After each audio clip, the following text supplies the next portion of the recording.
आप सभी ये जानते हैं कि हमारी पावन देवभूमि उत्तराखंड में अनेकों मंदिर स्थित हैं, पर क्या आप ये जानते हैं कि यहाँ माता का एक ऐसा भी मंदिर है जो नदी के बीचों बीच बना है। हम बात कर रहे हैं माँ गिरिजा देवी के मंदिर की। गिरिजा देवी को जनसाधारण में लोग गर्जिया देवी भी कहते हैं। ये माता पार्वती का ही एक रूप है और गिरिराज हिमालय की पुत्री होने के कारण इनको गिरिजा देवी के नाम से पुकारा जाता है। यह मंदिर नैनीताल जिले के रामनगर से लगभग 15 किलोमीटर दूर सुंदरखाल नाम के एक गांव में है।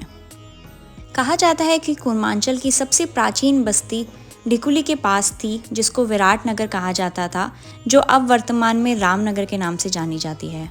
डिकुली गर्जिया का लगभग 3000 वर्ष पुराना इतिहास है। 1940 से पूर्व इस मंदिर के बारे में ज़्यादातर लोगों को नहीं पता था और यह मंदिर काफ़ी उपेक्षित अवस्था में था। कालांतर में इस देवी को उपटा देवी के नाम से जाना जाता था। चलिए अब मैं आपको जनसाधारण में सबसे प्रचलित कथा के बारे में बताती हूँ। तो कहा जाता है कि गिरिजा देवी का मंदिर जिस टीले पर स्थित है, वह टीला एक बार कोसी नदी में बाढ़ आने की वजह से बहता हुआ दिखाई दिया। उस मंदिर को जब भैरव ने बहता हुआ देखा, तब उन्होंने आवाज़ लगाई कि ठहरो बहन ठहरो, हमारे साथ यहाँ निवास करो। और कहा जाता है कि तभी से गिरिजा देवी यहाँ निवास करती हैं। उस समय यह क्षेत्र भयंकर जंगलों से भरा पड़ा था। सबसे पहले इस मंदिर को पर्यावरण विभाग के कर्मचारियों ने देखा।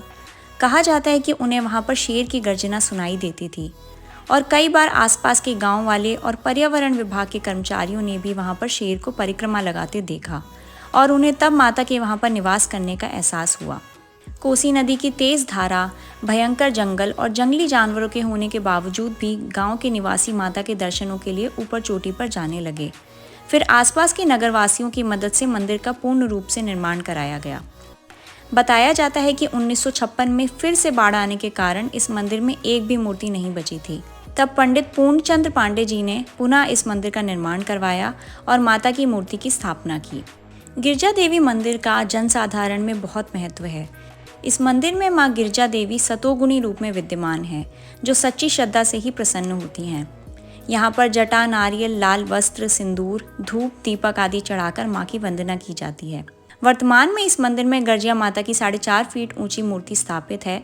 इसके साथ ही माता सरस्वती, गणेश जी तथा बटुक भैरव की संगमरमर की मूर्तियां भी मुख्य मूर्ति के साथ में स्थापित हैं। देवी माँ के दर्शन करने के बाद भक्तगण भैरव बाबा की पूजा करते हैं। उनको उड़द की दाल और चावल प्रसाद के रूप में अर्पित किया जाता है। कहा जाता है कि भैरव की पूजा के बाद ही माँ गिरिजा की पूजा को संपूर्ण माना जाता है। इस मंदिर की मान्यता दूर दूर तक है और माना जाता है कि लगभग 5 लाख लोग हर साल माता के दर्शन के लिए यहाँ आते हैं। यहाँ नवविवाहित जोड़े अपनी शादी के बाद आते हैं। निसंतान दंपति संतान प्राप्ति के लिए भी अपनी मनोकामना माता के सामने रखते हैं और मनोकामना पूर्ण होने पर यहाँ घंटी और छत्र आदि चढ़ाते हैं।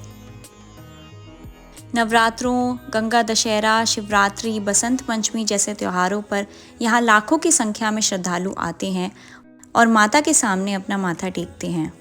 भक्त लोग पहले कोसी नदी में स्नान करते हैं, फिर मंदिर तक जाने के लिए 90 सीढ़ियाँ चढ़नी पड़ती हैं, जो कि नदी के रास्ते से होकर जाती हैं। मंदिर समिति ने नदी के बीच में मंदिर तक जाने के लिए एक पुल बना रखा है। वर्षा के दिनों में जब कोसी नदी में पानी बहुत ज़्यादा भर जाता है, तब इस पुल को बंद कर दिया जाता है और मंदिर के दर्शन कुछ समय के लिए बंद कर दिए जाते हैं।